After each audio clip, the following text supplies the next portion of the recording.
Assalamualaikum warahmatullahi wabarakatuh. Selamat datang di channel Tengku IQ5, channel yang membahas tentang dinul Islam bagi pelajar Islam pemula. Alhamdulillahirabbil alamin wa bihi nasta'inu ala umurid dunya waddin. Allahumma salli ala sayyidina Muhammad wa ala alihi wa sahbihi ajma'in. Subhanaka la ilma lana illa ma 'allamtana innaka antal alimul hakim. La haula wa la quwwata illa billahil aliyyil azim. Sahabatku yang dirahmati oleh Allah Subhanahu wa taala, semoga senantiasa diberikan taufik dan hidayah oleh Allah dan selalu dilancarkan rezekinya yang halal. Pada kesempatan yang mulia ini kita akan membahas tentang persoalan yang menyangkut dengan alamul ghuyub, yaitu sesuatu yang tidak nampak oleh mata. Dalam hal ini kita akan mengambil sebuah bagian yaitu tentang masalah azab kubur, di mana manusia ataupun setiap yang bernyawa oleh Allah Subhanahu wa taala telah berfirman dalam Al-Qur'an yang bahwa akan menjumpai mati. Maka setelah mati, manusia tersebut akan dikuburkan, dan di sanalah manusia tersebut akan mendapatkan balasan dengan apa yang telah dia kerjakan di atas dunia semasa hidupnya. Namun, adakah manusia yang tidak sempat dikubur,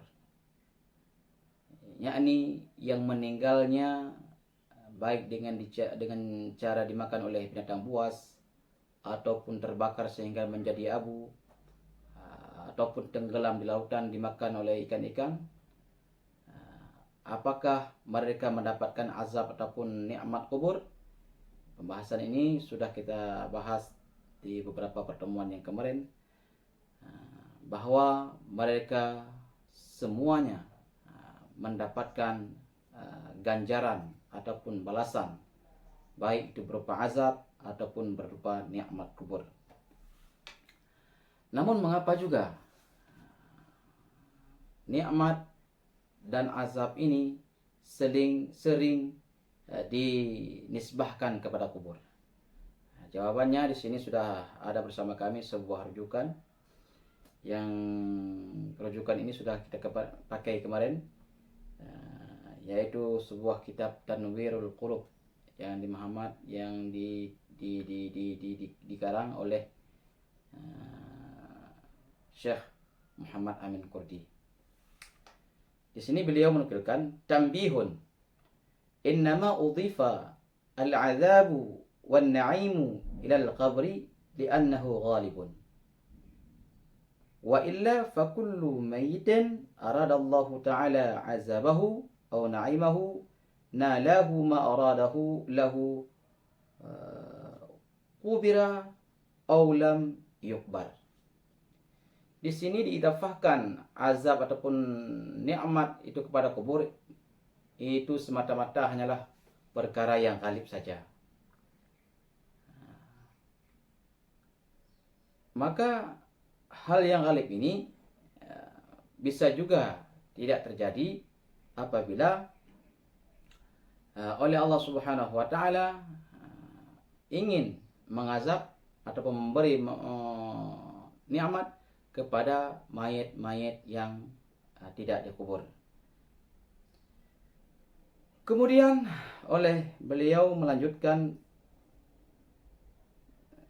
permasalahannya, fa in qila nahnu naral maita ba'da dafnihi ala halihi wa na'lamu bid-darurati annahu maitun sawa'un kana kafiran aw mu'minan asiyan aw ta'ian, fama ma'na kaunihi yu'azzibu أو ينعم في قبره بعد إعادة الروح فيه. Di sini terjadi satu pertanyaan yang bahwa kita melihat bahwa setiap mayit yang sudah dikubur itu masih dalam keadaan sebagaimana dia dikubur. Maknanya tidak ada bekasan kalau misalnya dia mendapat azab itu saja sudah tercabik-cabik kena cambuk para malaikat atau bagaimana.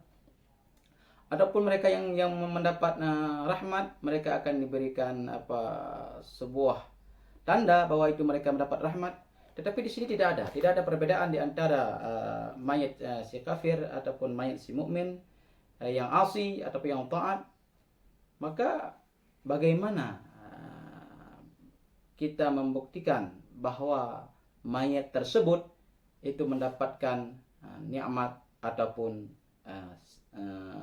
siksa? Maka oleh beliau menjawab, qulna hadza la yasduru illa mimman kana qalbuhu ghaira mutmainnin bil imani. Pertanyaan yang demikian adalah pertanyaan-pertanyaan yang memang keluar daripada mulut seseorang yang imannya itu tidak tenang. Dengan apa tidak tenang? Bima akhbarna bihi as-sadiqul amin. Mereka tidak tenang ataupun kurang menerima tentang apa yang tadi diberitahu oleh Rasulullah sallallahu alaihi wasallam. Padahal perkara ini memang sudah Rasulullah sallallahu alaihi wasallam. Maka beliau melanjutkan, wa man salima ikhtisasar rusuli bi ru'yatil malaki dunal qaumi wa tu'aqibul malaikatu fina. Dan orang-orang yang memang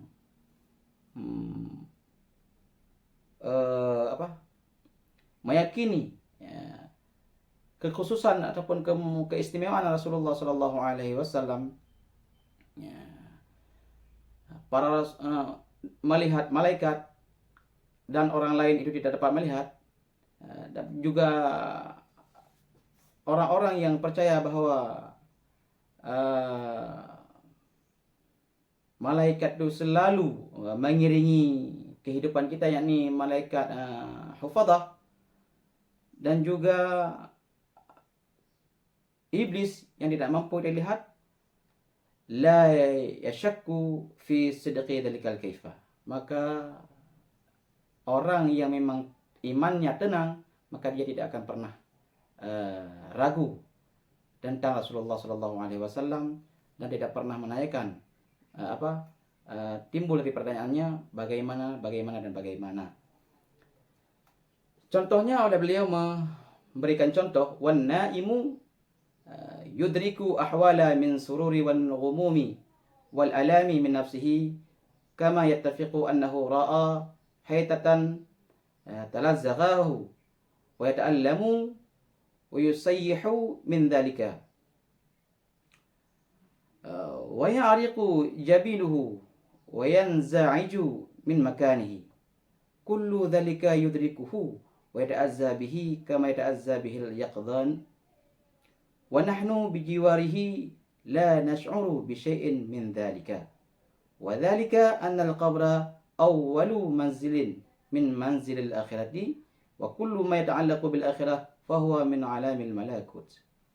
Di sini beliau memberikan contoh seperti orang yang sedang tidur, yang mereka di dalam tidurnya bermimpi bertemu ular yang sedang menyakitinya, dan dia merasakan kegelisahan yang amat sangat, bahkan kesakitan yang begitu dahsyat, dan bahkan dia berteriak-teriak di dalam mimpinya.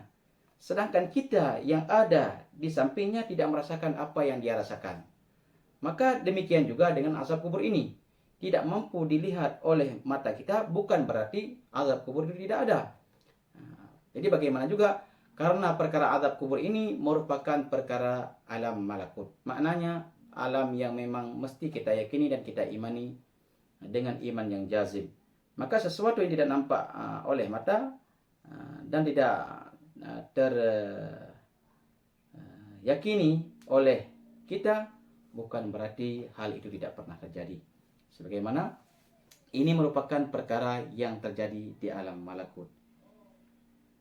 Dan karena kubur ini merupakan salah satu tempat di mana tempat menuju alam akhirah, maka perkara-perkara akhirah ini merupakan perkara yang gaib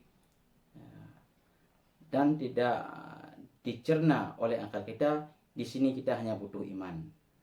Wa hadhihi al-'ainu allati nushahidu biha la tasluhu li musyahadati al-umuril malakut. Sedangkan mata kita yang kita melihat dengan mata ini tidak layak untuk menyaksikan perkara-perkara yang terjadi di alam malakutiyah. Maka teman-teman sekalian, di sini kita sudah dapat mengambil sebuah pelajaran yang mana oleh Syekh Muhammad Amin Al-Qurdi menjelaskan kepada kita contoh yaitu umpamanya orang yang tidur. Kemudian oleh beliau melanjutkan, fa illam tu'min bihadza fa 'alaika an tujaddida imanaka bi Rasulillah sallallahu alaihi wasallam wa bil wahyi ilaihi. Dan apabila dalam hati kita tidak meyakini bahwa adanya azab kubur karena tidak mampu kita melihat dengan mata, maka di sini akan membawaki kepada fasidnya iman. Maka oleh kita sepatutnya untuk mentajdid iman kembali dengan apa yang telah diberitahu oleh Rasulullah SAW dan dengan apa yang telah datang dalam Al-Quranul Karim. Teman-teman yang dirahmati oleh Allah Subhanahu wa Ta'ala, maka melalui cuplikan ini kita mendapatkan sebuah pelajaran yang sangat berharga, yakni oleh Imam Mu'allif memberikan keterangan yang begitu detail tentang permasalahan azab kubur ini. Sahabat yang dirahmati oleh Allah Subhanahu wa Ta'ala,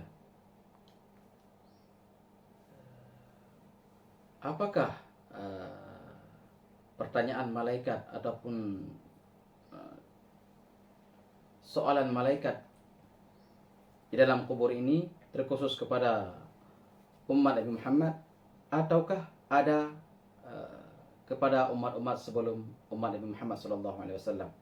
Dan berapa lamakah oleh para malaikat menanyakan di dalam kubur terhadap manusia yang telah dikuburkan ataupun tidak dikuburkan itu.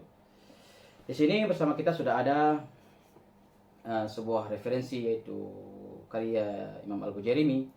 Beliau menukilkan bahwa was-sahihu anna as-su'ala fil qabri khassun bi hadhil ummah tashrifan li nabiyyina. Menurut pendapat yang sahih bahwa pertanyaan dalam kubur itu terkhusus hanya kepada umat Nabi Muhammad SAW karena untuk memuliakan Nabi kita Muhammad SAW. Bisababi su'ali malakaini anhu duna ghairihi minal anbiya. Dengan sebab ada permintaan malaikat ataupun pertanyaan dua malaikat daripada Rasulullah SAW ketiadaan nabi-nabi yang lain. Maknanya apa? Umat-umat sebelum umat Muhammad maka tidak terjadi pertanyaan dalam kubur. Menurut beliau menukilkan dalam kitab karyanya. Kemudian oleh Imam Al-Bujairimi melanjutkan, qala Suyuti walam yakun li ummatin minal umami min qablina qattu su'alun yaltazim. Dan tidak adalah bagi umat-umat sebelum umat Muhammad itu terjadi pertanyaan di dalam kubur. Faqala aidan, dan beliau juga berkata, yakni Imam Suyuti, was-su'alu sab'u marratin fi sab'ati ayyamin binisbatil mu'min idhar li syarfihi. Terjadi pertanyaan dalam kubur bagi orang mukmin hanya 7 hari. Kenapa? Karena mulianya orang mukmin. Mungkin sebagaimana di pertemuan yang dulunya kita pernah membahas bahwa ditanyakan dalam kubur ini oleh malaikat kedua-duanya, ada juga ditanyakan oleh malaikat dalam kubur hanya satu orang saja. Yang ditanyakan dengan kedua-duanya itu hanyalah untuk tasydid, yakni memberatkan, sedangkan yang ditanyakan satu orang hanya untuk takhfif, untuk meringankan. Mungkin di sini termasuk kita orang mukmin. Maka ini sebuah anugerah daripada Allah Subhanahu wa Ta'ala yang patut kita syukuri, dan mudah-mudahan dimatikan kita dalam keadaan beriman kepada Allah. Amin. Kemudian beliau melanjutkan, wa arba'una marratan binisbati lil munafiqin tawbihan lahu. Dan malaikat ini menanyakan di dalam kubur bagi para munafik, yakni orang yang mendahirkan Islam tetapi hatinya kafir, selama 40 kali. Tawbihan lahu, untuk menghinakan bagi mereka.